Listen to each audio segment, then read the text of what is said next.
The men's draw this year is a battle between the Giants and the Roadrunners. I feel like that at Cincinnati, the Giants sort of won, except for Nadal. And that almost happened with Isner, as he had two first set points that he didn't get, and it would have been a different match. But I don't think that's going to happen again at the U.S. Open.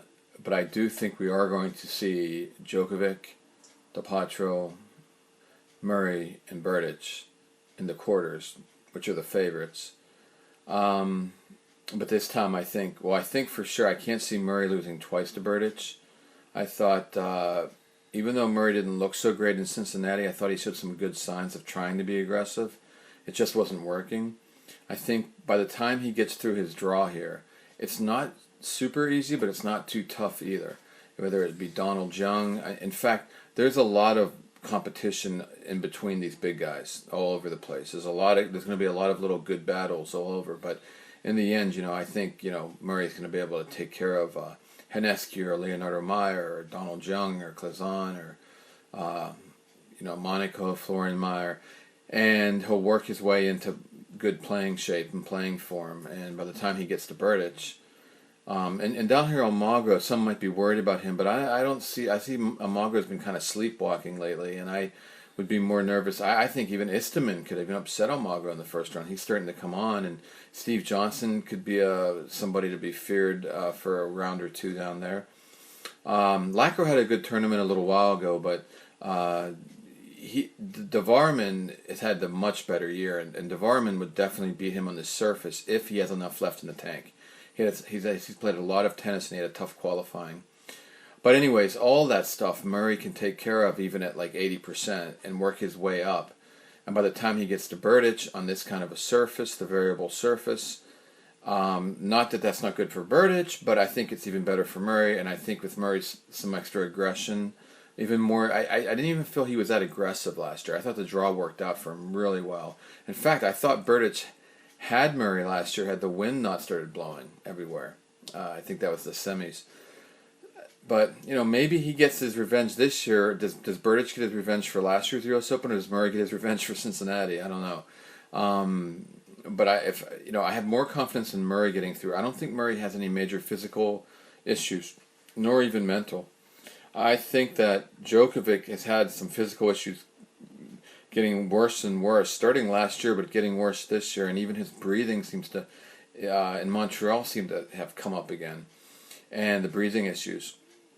And in Cincinnati, you started to see the effects of all these physical issues, and now he's starting to get upset again like the old Novak and show some signs of mental fragility he hasn't shown in a couple of years.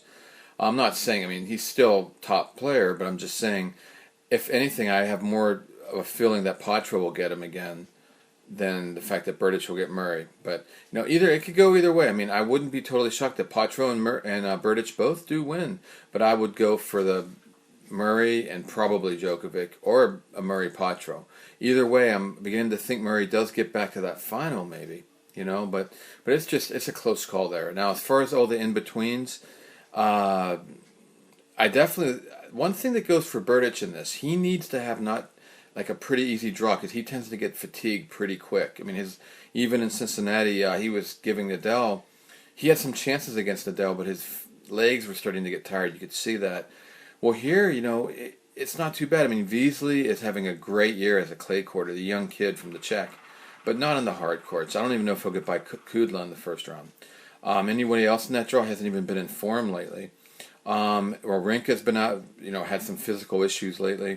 Blake's older. I think Karlovic gets through some of that. Bagdatis, he had one good tournament, then he had bad, fitness issues again. But I think maybe Karlovic and Kevin Anderson wouldn't be out of the question that we see that. But Berdych can definitely, there might be a bunch of giants on that. Anderson, Karlovic, and then Berdych. But I think Berdych can handle all of that pretty relatively easy, actually. Maybe not Anderson, but Anderson's starting to slow down a bit after a busy year. Above that, in Murray's side, Almagro hasn't been that great, and Donald Jung's looked really good at that qualifying. I'm telling you, when I saw him live, I wouldn't be surprised to see an upset or two here from him. But in the end, Murray should get through that. And then Above, here's one I like: Meltzer and Donskoy. Donskoy's had a rough year, but he had a really good Aptos Challenger tournament, and he seemed to find some form. And Meltzer is a little bit overrated because North Carolina was kind of a crazy tournament.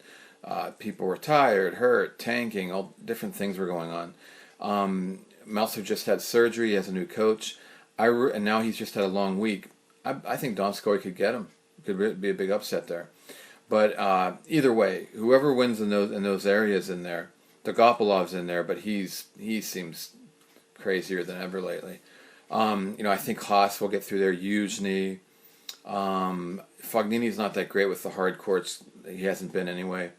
Duckworth has shown some good signs in the Challenger circuit level, and that will be a good one with Smizik. But Pears looked ridiculous, up and down like a yo-yo. So all of that stuff, I see Potro beating Haas, basically, is what we're coming down to.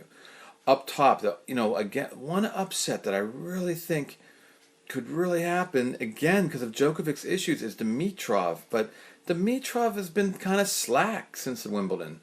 And that's not the way you want to do. You want to do it like Nadal. You want to be fighting hard going in. And so, if anything, Niemanen suddenly has just popped up again and is looking really good.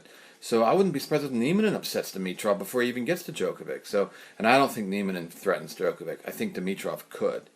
But Niemanen will like this surface, the variable surface, if he gets to play on it. Because he likes to mix it up. So Dimitrov might not even play Djokovic. And if he does, that could be the one possible upset. But other than that, for the top half of the men's draw, I see a lot of fun stuff in the middle of it all.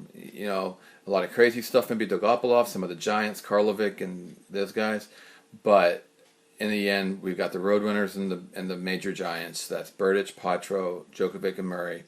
And we'll probably this time get a little revenge from Cincinnati and have a Djokovic-Murray, which I think Murray will take again with the way Djokovic's looked. And again, if anything, I go Murray-Potro, and Murray would take it. Possibly Potro gets all the way to the final, but he's got to stay fit.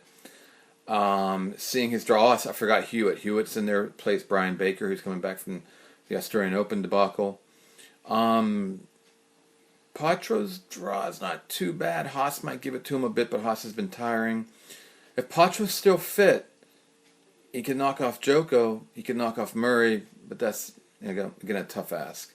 If I was forced to pick, I'd say Murray. A fun pick would be Potro. Last year I thought Berdych, but he let me down again. His draw is pretty easy down there, so he could have a shot. All four of those guys, I should say three of the four, because I just think Djokovic doesn't, I don't like the way he's looking physically or mentally at the moment. But three of the other four, I could see either of them in the final. Be forced to pick, I'd say Murray. He'll work himself into good form.